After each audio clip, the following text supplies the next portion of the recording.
It's a new day for Jason, who's now once again atop golf's throne as the top-ranked player in the world.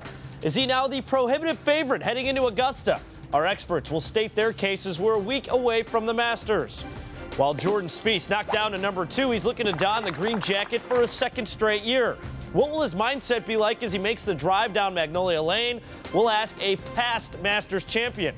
And the first major of 2016 is upon us. We're setting the stage for the ANA Inspiration as the LPGA stages their first of 5 in 2016. That's all coming up next on Golf Central.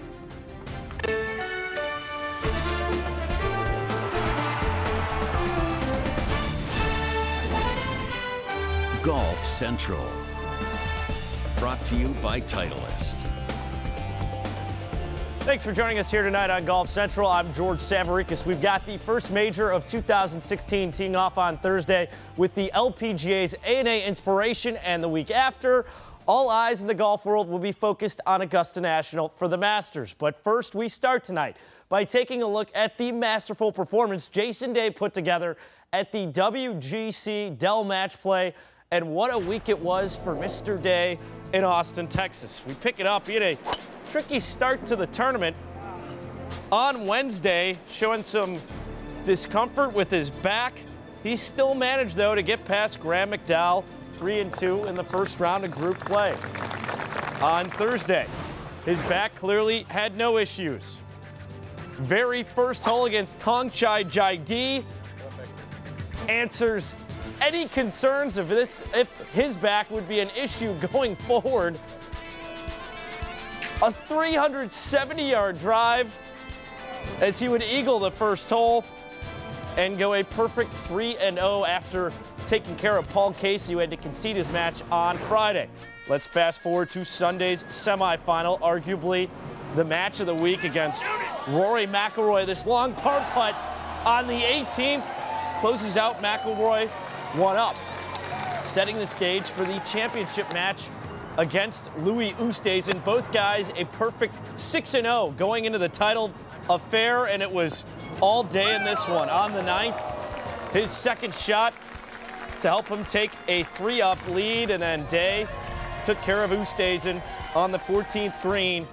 5-4 your final, and for the second time in his career, he gets to hold the Walter Hagen Trophy. The latest top 5 in the world golf rankings. The only shift with Jason Day once again back in the top spot. Jordan Spieth bumped down to number 2. Thanks to the win, no matter what, Day will be number 1 in the world when he tees it up at Augusta. Rory McIlroy still 3, Bubba Watson 4, Ricky Fowler rounds out the top 5. Here's Day after PGA Tour win number 9 in his career. Very, very pleased to be the champion again. It was a interesting week, to say the least. I mean, it's not even thinking about playing Thursday after Wednesday with the tweak back, and then getting to number 1 on Saturday, and then winning on Sunday. It was a very, very strange week, but glad to be in it, and glad to gut it through and get the win. I think the biggest thing for me is to make sure that I get the rest and recovery coming into this week. Take the first part of this coming week off, go down Thursday, start prepping Friday, and go through that whole stage of getting ready for the tournament. It's been good momentum for me, confidence-wise, over the last 2 weeks. I can't get comfortable with how I'm playing right now. I can't get lazy because I got to understand that what I'm doing is working. So I got to keep working on the things that have caused me to win over the last 2 weeks, and keep doing that, and then stay focused, and hopefully put on the green jacket. But it is going to be a tough one. I mean, it's great to hopefully go there at number 1, and it's something that I'm definitely going to embrace, because it'll be fun walking through those gates at number 1 in the world. Since the disappointment at the Open last year, Jason Day has been an absolute beast on the PGA Tour. In his last 13 starts, he's won 6 times, triple The next most on the PGA Tour in that time frame. In that span, he's winning a little more than 46% of the time he plays on the PGA Tour. Just absurd. Now let's send it over to Tripp Eisenhower with a special guest. Yeah, absolutely, George. Pleased to be alongside Trevor Immelman, of course, who slipped on the green jacket before, and Matt Adams, the host of Fairways of Life that's on SiriusXM Radio and streaming live on golfchannel.com. Well, and our ever-faithful, loyal friend, insider Tim Rosafort. Trevor, I want to start with you a little bit about Jason Day. I mean, the performance we saw last week and the performance that we've seen really starting after that missed putt at the Open Championship last year. You got to think he's a favorite across the board in all 4 majors. Let's talk about the majors this year and expand it a little bit going forward, Jason Day over his career.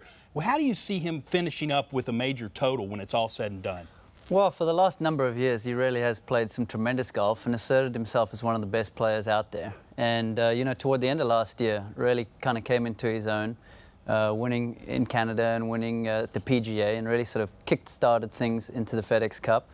And, you know, now with this start here, back-to-back wins again, his game seems to be improving. He seems to be getting stronger. Obviously, we're just a little worried about, you know, what's going on with his back. But he is going to be a force for a long time as long as he stays healthy. Trevor, here's something to take a look at too, Tripp.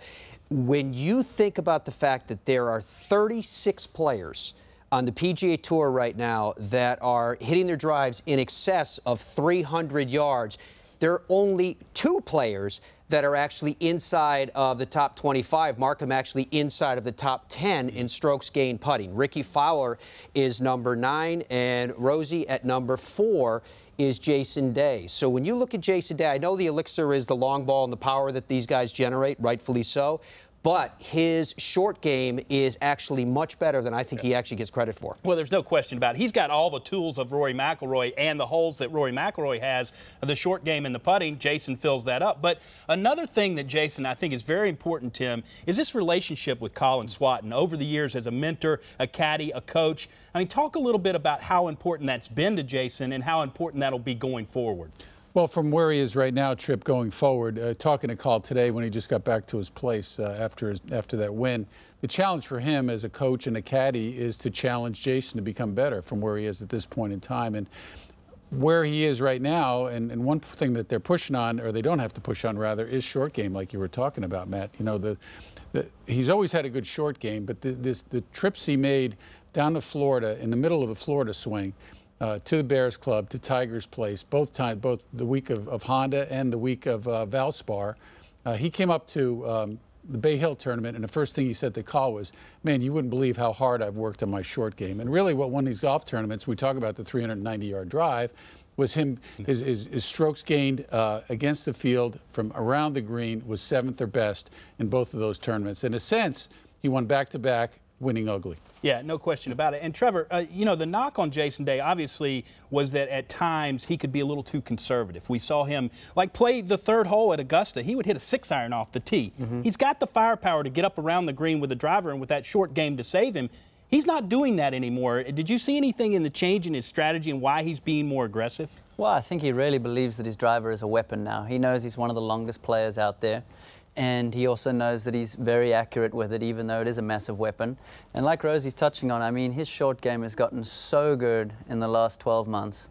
And when you look at his putting, I mean, he's gaining a stroke on the field, on the putting green, and when you can chip and putt like that and have that type of power, you have a huge advantage over the rest of the field. He still talks about patience, though, Tripp. Correct. If you saw right through this run, consistently, when a microphone be put before him, they said, what was the key to the victory? And he'll always start out by, it doesn't start with power, it doesn't start with short game, he starts with patience in taking care of the opportunities. So I think it's a maturity as a player as well, that he realizes the firepower that he has, he realizes the short game that he possesses. He talked about it as part of his arsenal against Rory, but patience, I think, is a key factor. Trevor, I was kind of surprised he didn't go down to Tiger's house after this latest victory, but the way you were talking, a lot of the things that Day does is what Tiger did when he was playing in terms of short game, beating people with things that you didn't really associate him with. You associated Tiger and him with more being able to bomb a drive, not being able to get it up and down the way he did at 18. That was a beautifully executed shot, well envisioned.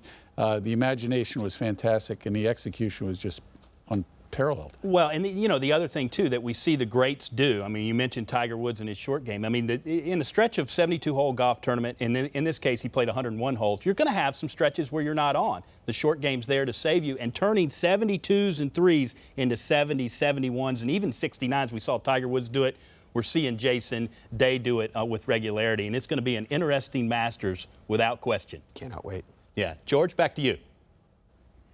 Now let's welcome Golf Channel contributor John Feinstein to the party. John, we saw what Jason Day has been able to do the last couple of weeks, reascending to #1 in the world. What should we expect out of him going forward in 2016? Well, right now it seems like about the only thing that can stop him, George, is his back. As long as he's healthy, or even close to healthy the way he was this week, he's just playing better golf than anybody in the world. Now, we all know that can change from week to week, from month to month, from year to year. But if you go back to when he missed that putt at St. Andrews last July, since then, he's been a killer. He won it in Canada with that long birdie putt on 18. He won the PGA going away. He won twice during the playoffs. Then he takes a break because he's having a second child and wins back-to-back at Bay Hill with that great up and down at 18, and then goes right through the field during the match play, including winning that terrific match with Rory Mcilroy on Sunday morning. He's just playing better tee to green and green to cup than anybody in the world has played in a long time. So, John, as we spin it forward to the Masters, out of Jason, Jordan, and Rory, who would you pick out of those three to win the Masters and possibly lead into a multi-major season? Right now, you have to pick Jason Day because of the things that I just said. Now, that being said, I'm going to hedge my bet a little bit and say Jordan Spieth has never finished lower than second in the Masters. He's got a second and a first. He's really good at Augusta National. We know that. So you certainly don't count Jordan Spieth out. Rory McIlroy's got to start making more putts if he's going to win at the Masters or anywhere else. Right now, the guy playing the best golf is the guy ranked #1 in the world. That's not always the case, but right now it's Jason Day. Yeah, it's hard to, with Jordan's track record, to totally discount, even with his recent form, having a runner-up and a win. Not too bad in 2 starts there. Thanks, John. He's got a green shirt and a green jacket, right? Yeah, not too bad. Head on Golf Central, #1 in the men's game. Jason Day has won his last 2 starts, so is he the favorite heading into Augusta? And Lydia Ko, #1 in the women's game, won the Kia Classic over the weekend. Is she the pick at the ANA Inspiration? The answer's coming after the break. Golf Central is brought to you by Titleist, the #1 ball at the WGC Dell Match Play. Titleist, the #1 ball in golf.